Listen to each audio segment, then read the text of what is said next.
Everyone welcome to my channel. ತಮ್ಮೆಲ್ಲರಿಗೂ ನಮ್ಮ ಚಾನಲ್ಗೆ ಸ್ವಾಗತವನ್ನು ಕೋರುತ್ತಾ ಇವತ್ತಿನ ವಿಡಿಯೋದಲ್ಲಿ ತಮ್ಮೊಂದಿಗೆ ಇಲ್ಲಿ ಜವಾಹರ್ ನವೋದಯ ವಿದ್ಯಾಲಯ ಪ್ರವೇಶ ಪರೀಕ್ಷೆಗೆ ಸಂಬಂಧಿಸಿದಂತೆ ಇಲ್ಲಿ ಸೇಮ್ ಮಾರ್ಕ್ಸ್ ಪಡೆದುಕೊಂಡವರ ಆಯ್ಕೆ ಹೇಗೆ ನಡೆಯುತ್ತದೆ ಹಾಗೂ ಇಲ್ಲಿ ಆಯ್ಕೆ ಪ್ರಕ್ರಿಯೆ ಹೇಗಿದೆ ಎನ್ನುವುದನ್ನು ಇವತ್ತಿನ ವಿಡಿಯೋದಲ್ಲಿ ತಮ್ಮೊಂದಿಗೆ ಈ ಮಾಹಿತಿಯನ್ನು ಹಂಚಿಕೊಳ್ತಾ ಇದ್ದೀನಿ. ಇನ್ನು ತಾವು ನಮ್ಮ ಚಾನಲನ್ನು ಫಸ್ಟ್ ಟೈಮ್ ನೋಡ್ತಾ ಇದ್ದರೆ ನಮ್ಮ ಚಾನಲನ್ನು ಸಬ್ಸ್ಕ್ರೈಬ್ ಆಗಿ ಅಂತ ಹೇಳುತ್ತಾ, ಹಾಗಾದರೆ ಇಲ್ಲಿ ಜವಾಹರ್ ನವೋದಯ ವಿದ್ಯಾಲಯದಲ್ಲಿ ಪ್ರತಿ ವರ್ಷ ಇಲ್ಲಿ ಉದಾಹರಣೆಗಾಗಿ ತಿಳಿಸುವುದಾದರೆ ಪ್ರತಿ ಜಿಲ್ಲೆಯಲ್ಲಿ 5,000 to 6,000 ವಿದ್ಯಾರ್ಥಿಗಳು ಇಲ್ಲಿ ಎಕ್ಸಾಮನ್ನು ಬರೀತಾರೆ.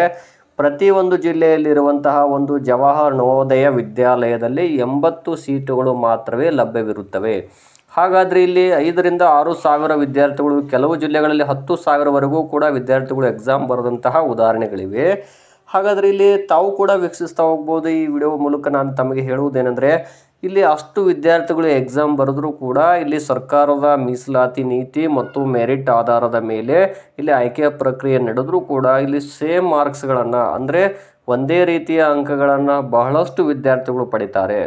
ಹಾಗಾದರೆ ಇಲ್ಲಿ ಆಯ್ಕೆಯನ್ನು ಯಾರನ್ನು ಮಾಡ್ತಾರೆ ಅನ್ನೋದು ಭಾಳಷ್ಟು ಜನರಿಗೆ ಅದು ಗೊಂದಲ ಇತ್ತು. ಆ ಗೊಂದಲಕ್ಕೆ ಇವತ್ತು ನಾನು ನಿಮಗೆ ಪರಿಹಾರವನ್ನು ಅಥವಾ ಇನ್ಫಾರ್ಮೇಷನನ್ನು ತಮ್ಮೊಂದಿಗೆ ಹಂಚಿಕೊಳ್ತಾ ಇದ್ದೀನಿ.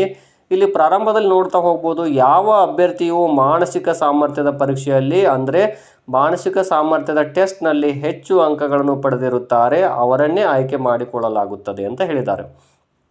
ಇಲ್ಲಿ ಎಲ್ಲ ವಿದ್ಯಾರ್ಥಿಗಳು ಕೂಡ ಇಲ್ಲಿ ಗಣಿತ ಆಗಿರ್ಬೋದು, ಅಂದರೆ ಅಂಕಗಣಿತ ಆಗಿರ್ಬೋದು ಮತ್ತು ಮಾನಸಿಕ ಸಾಮರ್ಥ್ಯ ಹಾಗೂ ಭಾಷೆ ಪರೀಕ್ಷೆ 3 ವಿಷಯಗಳ ಎಕ್ಸಾಮನ್ನು ಏನು ಬರೆದಿರ್ತಾರೆ ನವೋದಯದಲ್ಲಿ, ಅದರಲ್ಲಿ ಸೇಮ್ ಮಾರ್ಕ್ಸ್ ತೊಗೊಂಡಿರ್ತಾರೆ.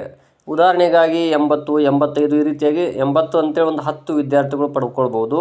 ಅದರಲ್ಲಿ ಯಾರನ್ನು ಆಯ್ಕೆ ಮಾಡ್ಕೋತಾರೆ ಅಂದರೆ ಮಾನಸಿಕ ಸಾಮರ್ಥ್ಯ ಪರೀಕ್ಷೆ ಏನಿರುತ್ತೆ ಮೆಂಟಲ್ ಎಬಿಲಿಟಿ ಅಂತ, ಅದರಲ್ಲಿ ಹೆಚ್ಚು ತಗೊಂಡವ್ರನ್ನ ಆಯ್ಕೆ ಮಾಡ್ಕೊಳ್ತಾರೆ. ಇನ್ನು ಸೆಕೆಂಡ್ ನೋಡೋದಾದರೆ, ಒಂದು ವೇಳೆ ಮಾನಸಿಕ ಸಾಮರ್ಥ್ಯದ ಪರೀಕ್ಷೆಯಲ್ಲಿಯೂ ಕೂಡ ಸೇಮ್ ಅಂಕಗಳನ್ನು ಪಡೆದಿದ್ದಲ್ಲಿ ಅಂತಹ ಸಂದರ್ಭದಲ್ಲಿ ಅಂಕಗಣಿತ ಪರೀಕ್ಷೆಯಲ್ಲಿ ಹೆಚ್ಚು ಅಂಕ ಪಡೆದವರನ್ನು ಆಯ್ಕೆ ಮಾಡಿಕೊಳ್ಳಲಾಗುತ್ತದೆ. ಆಗಲೇ ಹೇಳಿದಾಗೆ ಮಾನಸಿಕ ಸಾಮರ್ಥ್ಯದಲ್ಲೂ ಕೂಡ ಸೇಮ್ ಮಾರ್ಕ್ಸ್ ಇದ್ದರೆ ಮತ್ತೆ ನೆಕ್ಸ್ಟ್ ಸ್ಟೆಪ್ ಯಾವುದು ಅಂದರೆ ಅಂಕಗಣಿತದಲ್ಲಿ ಹೆಚ್ಚು ಅಂಕ ಪಡೆದವರನ್ನು ಇಲ್ಲಿ ಆಯ್ಕೆ ಮಾಡಿಕೊಳ್ಳಲಾಗುತ್ತದೆ.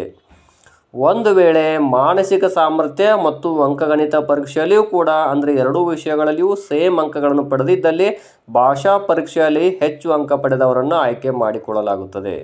ಈ ರೀತಿಯಾಗಿ 3 ರೀತಿಯನ್ನು ಆಪ್ಷನನ್ನು ಅವರು ಚೆಕ್ ಮಾಡ್ತಾರೆ. ಒಂದು ವೇಳೆ ಇಲ್ಲಿ 3 ವಿಷಯಗಳಲ್ಲಿಯೂ ಕೂಡ ಸೇಮ್ ಅಂಕ ಪಡೆದಿದ್ದಲ್ಲಿ ಅಂದರೆ ಮಾನಸಿಕ ಸಾಮರ್ಥ್ಯ, ಅಂಕಗಣಿತ, ಭಾಷಾ ಪರೀಕ್ಷೆಯಲ್ಲೂ ಕೂಡ ಸೇಮ್ ಅಂಕ ಪಡೆದರೆ ಇಲ್ಲಿ ಮೊದಲನೇದಾಗಿ ಪರಿಶಿಷ್ಟ ಪಂಗಡದ ಅಭ್ಯರ್ಥಿಗಳಿಗೆ ಆದ್ಯತೆಯನ್ನು ನೀಡಲಾಗುತ್ತದೆ. ಅಂದರೆ ಇಲ್ಲಿ ಪರಿಶಿಷ್ಟ ಜಾತಿ ವಿದ್ಯಾರ್ಥಿಗಳಿಗಿಂತ ಮೊದಲು ಪರಿಶಿಷ್ಟ ಪಂಗಡದ ವಿದ್ಯಾರ್ಥಿಗಳಿಗೆ ಮೊದಲ ಆದ್ಯತೆ ನೀಡಲಾಗುತ್ತದೆ. ಇನ್ನು ಇನ್ನೊಂದು ಉದಾಹರಣೆ ಹೇಳುವುದಾದರೆ, ಒಂದು ವೇಳೆ ಪರಿಶಿಷ್ಟ ಪಂಗಡದ ಅಭ್ಯರ್ಥಿಗಳು ಇಲ್ಲದಿದ್ದ ಸಂದರ್ಭದಲ್ಲಿ ಸಾಮಾನ್ಯ ಮತ್ತು OBC ಅಭ್ಯರ್ಥಿಗಳ ಬದಲಾಗಿ ಪರಿಶಿಷ್ಟ ಜಾತಿ ಅಭ್ಯರ್ಥಿಗಳಿಗೆ ಇಲ್ಲಿ ಅವಕಾಶವನ್ನು ನೀಡಲಾಗುತ್ತದೆ. ಅದರೊಂದಿಗೆ ಇಲ್ಲಿ ಬಾಲಕರಿಗಿಂತ ಬಾಲಕಿಯರಿಗೆ ಆದ್ಯತೆಯನ್ನು ನೀಡಲಾಗುತ್ತದೆ, ಅಂದರೆ ಸೇಮ್ ಅಂಕಗಳನ್ನು ಪಡೆದಿದ್ದಂಥ ಸಂದರ್ಭದಲ್ಲಿ. ಇನ್ನು ಇಲ್ಲಿ ವಯಸ್ಸಿನಲ್ಲೇ ಚಿಕ್ಕವರಾದಂತಹ ವಿದ್ಯಾರ್ಥಿಗಳಿಗೆ ಆದ್ಯತೆಯನ್ನು ನೀಡಲಾಗುತ್ತದೆ. ಅಂದರೆ ಇಲ್ಲಿ ಉತ್ತಮ IQ ಮಟ್ಟವನ್ನು ಪರಿಗಣಿಸಿ ವಯಸ್ಸಿನಲ್ಲಿ ಕಿರಿಯ ಅಭ್ಯರ್ಥಿಗಳಿಗೆ ಆದ್ಯತೆಯನ್ನು ನೀಡಲಾಗುತ್ತದೆ. ಇಲ್ಲಿ ಒಟ್ಟಾರೆಯಾಗಿ ಹೇಳುವುದಾದರೆ ಇಲ್ಲಿ ಸೇಮ್ ಆದಂಥ ಅಂಕಗಳನ್ನು, ಒಂದೇ ರೀತಿಯ ಅಂಕಗಳನ್ನು ಪಡೆದಂತಹ ವಿದ್ಯಾರ್ಥಿಗಳು ಹೆಚ್ಚಿಗೆ ಇದ್ದಂಥ ಸಂದರ್ಭದಲ್ಲಿ ಈ ನಿಯಮಗಳನ್ನು, ರೂಲ್ಸ್ಗಳನ್ನು ಫಾಲೋ ಮಾಡಿ ಇಲ್ಲಿ ಆಯ್ಕೆ ಪ್ರಕ್ರಿಯೆಯು ನಡೆಯುತ್ತದೆ. ಹಾಗಾಗಿ ಇಲ್ಲಿ ತಾವು ನೋಡ್ತಾ ಹೋಗ್ಬೋದು ಯಾವ ರೀತಿ ಅಂದರೆ ಇಲ್ಲಿ ಮಾನಸಿಕ ಸಾಮರ್ಥ್ಯದಲ್ಲಿ ಸೇಮ್ ಇದ್ದರೆ ಅಂಕಗಣಿತವನ್ನು ಚೆಕ್ ಮಾಡ್ತಾರೆ. ಅಂಕಗಣಿತದಲ್ಲಿ ಸೇಮ್ ಅಂಕ ಇದ್ದರೆ ನೆಕ್ಸ್ಟು ಕನ್ನಡ ಭಾಷಾ ಪರೀಕ್ಷೆ ಆಗಿರ್ಬೋದು, ಅದರಲ್ಲೂ ಕೂಡ ಸೇಮ್ ಇದ್ದಾಗ ಇಲ್ಲಿ ಮತ್ತು ಕಾಸ್ಟ್ ವೈಸ್ ಅಂದರೆ ಮೊದಲನೇದಾಗಿ ಪರಿಶಿಷ್ಟ ಪಂಗಡದ ವಿದ್ಯಾರ್ಥಿಗಳನ್ನು, ನಂತರ ಪರಿಶಿಷ್ಟ ಜಾತಿಯವರನ್ನ, ನಂತರ ಹಿಂದುಳಿದ ವರ್ಗ, ಈ ರೀತಿಯಾಗಿ ಆಯ್ಕೆ ಮಾಡ್ಕೊಳ್ತಾರೆ. ಅದರೊಂದಿಗೆ ಮತ್ತೆ ಬಾಲಕರಿಗಿಂತ ಬಾಲಕಿಯರಿಗೆ ಆದ್ಯತೆ ನೀಡ್ತಾರೆ ಹಾಗೂ ಇಲ್ಲಿ ವಯಸ್ಸಿನಲ್ಲಿ ಚಿಕ್ಕರಾದವರಿಗೆ ಆದ್ಯತೆಯನ್ನು ನೀಡುತ್ತಾರೆ. ಈ ನಿಯಮಗಳನ್ನು ಇಲ್ಲಿ ಪಾಲನೆಯನ್ನು ಮಾಡಲಾಗುತ್ತದೆ. ಹಾಗಾಗಿ ಇಲ್ಲಿ ಸೇಮ್ ಅಂಕ ಪಡೆದವರಿಗೆ ಇವತ್ತಿನ ವಿಡಿಯೋ ತಮಗೆ ಹೆಲ್ಪ್ ಆಗ್ಬೋದು, ಇನ್ಫಾರ್ಮೇಷನ್ ಅಂತ ಹೇಳ್ತಾ ಇದ್ದೀನಿ. ಧನ್ಯವಾದಗಳು.